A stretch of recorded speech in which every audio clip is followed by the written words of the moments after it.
কিন্তু বাংলাদেশ এই পরিবর্তনটা কিন্তু ২০১৮ সালে যে কোটা সংস্কার আন্দোলন আমরা করেছিলাম সেই আন্দোলনকে কেন্দ্র করে এই আজকের পট পরিবর্তন ২০১৮ সালের কোটা সংস্কার আন্দোলনে নেতৃত্ব দিয়েই ছাত্রদের অধিকার আদায় একটা আনকম্প্রোমাইজিং ভূমিকায় থাকার ফলেই কিন্তু আমি ছাত্রদের সমর্থন পেয়েছিলাম এবং কনভেনশনাল ওইভাবে কোনো বড় ছাত্র সংগঠন বা বড় পার্টির সাথে সম্পৃক্ততা না থাকার পরও আমরা ইন্ডিপেন্ডেন্ট নির্বাচন করে সেই সময় ১১টি পদে আমরা জয়লাভ করেছিলাম যতদূর আমরা ভিতরের খবর জানতে পেরেছিলাম। যদিও জাতীয় নির্বাচন যেভাবে ম্যানিপুলেশন হয়েছে, আগেরটাতে ভোট হয়েছে, ওইভাবে কারসাজি করে শেষ পর্যন্ত 2টো পদে আমাদেরকে বিজয়ী ঘোষণা করেছে, আর 9টি পদে করেনি। তো এবং ওই নির্বাচনে আসলে ভিপি হওয়ার ফলেই কিন্তু আমরা গতানুগতিক এই রাজনীতির বাইরে থেকেও রাজনীতিতে একটা ভূমিকা রাখার সুযোগ তৈরি হয়েছিল। ঢাকা বিশ্ববিদ্যালয়ের প্রাতিষ্ঠানিক জায়গা ডাকসুরতে আমাদের একটা প্রতিনিধিত্ব হওয়ার পর থেকে এই এনসিপির যে আহ্বায়ক, সেসব আমাদের প্যানেল কালচারাল সেক্রেটারি ছিল, কিংবা এখানে অনেক নেতৃবৃন্দ যারা ওই ডাকসু কেন্দ্রিক অ্যাক্টিভিজমের মধ্যে দিয়েই কিন্তু আসলে তাদের আজকের এই জায়গাটা ছাত্র রাজনীতির মধ্যে দিয়ে যারা বেরিয়ে আসে হল কিংবা ছাত্র সংসদে, তাদের একটা বহুমুখী প্রতিভা থাকে এবং যার ফলে তারা কেউ পেশা জীবনে, কেউ ব্যবসার কিংবা রাজনীতিতে বিভিন্ন ক্ষেত্রে ভালো করে একটা ভালো নজির আছে। এবং এর মধ্যে দিয়ে যেটা ভাই বলছে, বিভিন্ন ক্ষেত্রে নেতৃত্ব দেওয়ার এবং শৃঙ্খলার, মানুষের প্রতি দায়বদ্ধতার একটা আমি মনে করি যে মূল্যবোধ তার মধ্যে তৈরি হয়।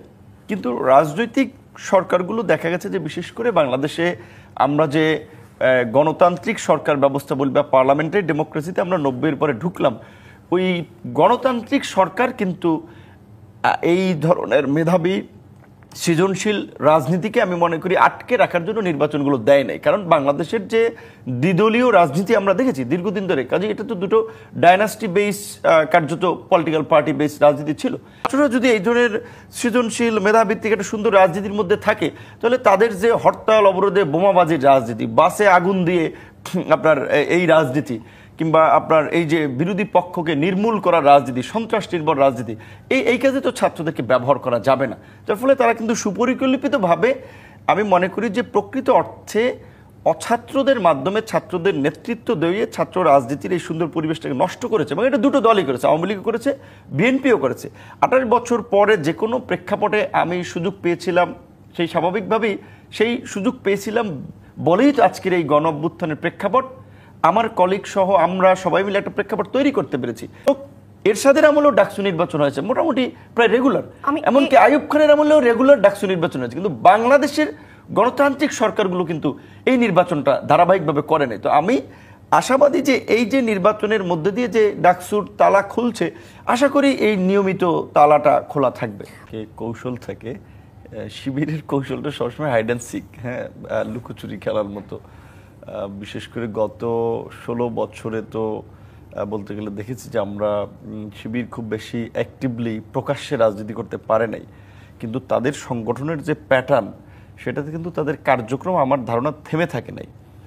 এমনকি এই একটা তাদের জন্য সুবিধা ছিল, মানে গোপনে সংগঠন করার সুবাদে বিভিন্ন ক্ষেত্রে প্রভাব বিস্তার করা। যেমন দেখবেন কিছুদিন আগে শিবিরের বর্তমান কি দেখতেছেন না, সাদিক কায়ুম, গণ অভ্যুত্থানের মোটামুটি পরিচিত মুখ, সে বলছিল যে আমি যে সংগঠন থেকে উঠে আসছি, ছাত্র সংগঠন, ছাত্র অধিকার পরিষদ, সেটাতে মাঝখানে তারা একটি ভাঙন ধরিয়েছিলেন। সেটা সে অকপটে টকশোতে বলছে যে আমরা ছাত্র অধিকার থেকে ছাত্র শক্তি তৈরি করেছি, অর্থাৎ এই অভ্যুত্থানের তাদের অবদানকে বলতে গিয়ে বলছে যে আমরা তৈরি করেছি। এবং অভ্যুত্থানের নেতারা জানতেন যে আমরা শিবির করি, আমাদের কাছ থেকে সহযোগিতা নিয়েছেন, পরামর্শ নিয়েছেন, করতে গিয়ে নানা ধরনের ঝামেলায় পড়েছিলাম।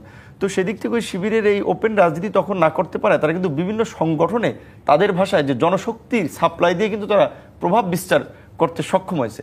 এখন ঢাকা বিশ্ববিদ্যালয় ফলনের একটা কাজ, একজন শিক্ষার্থী হয়ে কখনোই সে এই ধরনের প্রতারণা করতে পারে না যে আমি আপনার দল কিনে সংগঠন কিনে আপনার মধ্যে ঢুইকে আমি ভাব দেখাই দিচ্ছি আপনার সংগঠন করি। এবং এই অভ্যুত্থানের পরে যেটা দেখা গেলো যে অনেক জায়গায় কিছু পত্র থেকে নিউজ, যেটা আগে যারা ছাত্রলীগের পদধারী ছিল শিবিরের অনেকে, তো তারা বলেছে যে হ্যাঁ, সার্ভাইভ করার জন্য সেই সময় অনেকে শিবিরের পদ নিয়েছিল।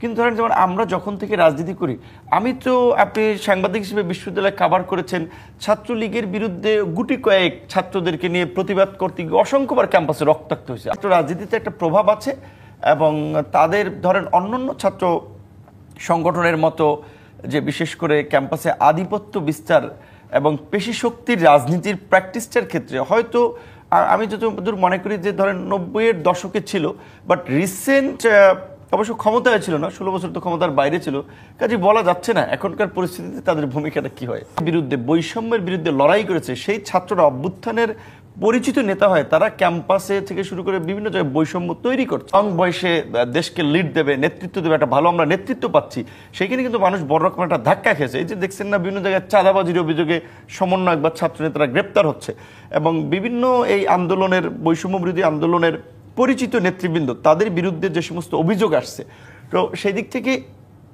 এই রকমের কিছু অভিযোগ থাকলেও ক্যাম্পাসে নির্বাচন না হওয়ার মতো কিংবা আইন শৃঙ্খলা পরিস্থিতি বা ক্যাম্পাসের সহাবস্থানে ভায়োলেন্স হচ্ছে ওই রকমের অভিযোগগুলো নাই। সেই দিক থেকে আমি মনে করি যে প্রত্যেকটা ক্যাম্পাসই নির্বাচনের একটা ভালো পরিবেশ আছে এবং নির্বাচনটা করা উচিত। বিরোধীর নেতৃত্ব পর্যায়ে যারা তারা এনসিপি গঠন করেছে এবং তারা একটা ছাত্র সংগঠন গঠন করেছে বাংলাদেশ গণতান্ত্রিক ছাত্র সংসদ নামে। সো বৈষম্য বিরোধী আন্দোলনের ব্যানারে কার্যত এখানে কোনো রোল থাকবে না।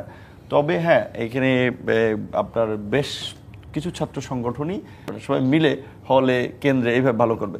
সো সেইখানে আপনার ধরেন হ্যাঁ, ছাত্র যারা বিশেষ করে এই রিসেন্ট মুভমেন্টে যারা আপনার ভূমিকা রেখেছে সেটা বিভিন্ন ছাত্র সংগঠন, এখানে শুধুমাত্র বৈষম্য বিরোধী আন্দোলন তো একটা ব্যানার ছিল, এইখানে ছাত্র অধিকারের ছেলেরা ছিল, ছাত্র ইউনিয়ন, ছাত্র ফেডারেশন, ছাত্র ফ্রন্ট, ছাত্র দল, সব ছাত্র পক্ষ কিংবা রাজনীতির মাঠের একটা পক্ষ চেয়েছিল যে নির্বাচনটা জাতীয় নির্বাচনের পরে হোক, কারণ তাদের অনেকের ধারণা যে এই নির্বাচনে কোনো সমস্যা হলে ওইটার প্রভাব জাতীয় নির্বাচন হবে। এর সাথে একমত যে 28 বছর 90-এর পরে হয় নাই, তারপরে কোর্টের রায় নানান প্রেক্ষাপটে আপনার 19 সালে একবার হয়েছে, আবার গত 6 বছর হয় নাই। এখন আমি আপনাকে এইটুকু বলতে পারি, আপনি দেখেন যদি এই ইন্টারিম গভর্নমেন্টের আমলে ছাত্র সংসদ নির্বাচন না হয়, পলিটিক্যাল গভর্নমেন্টের আমলে আবার ওই আগের মতোই আপনার না হওয়ারই সম্ভাবনা বেশি। নেতাদের একটা ভূমিকা ছিল এবং যাদের মধ্যে নৈতিক মূল্যবোধ আছে এবং যারা সস্তা বা পপুলিস্ট রাজনীতি না করে প্রকৃত অর্থে সমাজ এবং রাষ্ট্রের কথা চিন্তা করে ভালো কিছু করতে চায়, এই সমস্ত ছাত্র নেতৃবৃন্দকে এখানে প্রাধান্য দেওয়া উচিত। এবং অবশ্যই বিশ্ববিদ্যালয়গুলোতে কোনো গোঁড়া কট্টরপন্থী সংগঠন কিংবা কোনো নেতৃবৃন্দকে শিক্ষার্থীরা যদি বেছে নেয়, সেটা বাংলাদেশের জন্য দুঃখজনক এবং দুর্ভাগ্যজনক হবে। প্রগতিশীল উদার মাইন্ডের ছাত্র নেতৃবৃন্দই এই ছাত্র সংসদ নির্বাচনের মাধ্যমে ছাত্রদের ভোটে নির্বাচিত হবে।